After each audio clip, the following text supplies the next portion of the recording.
చక్కని సీతకి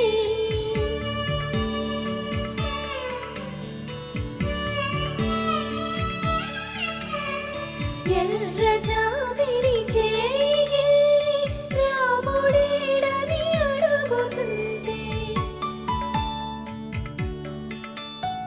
చూడలేదని పెదవి చెప్పే చెప్పలేమని కనులు చెప్పే నల్ల పూసైన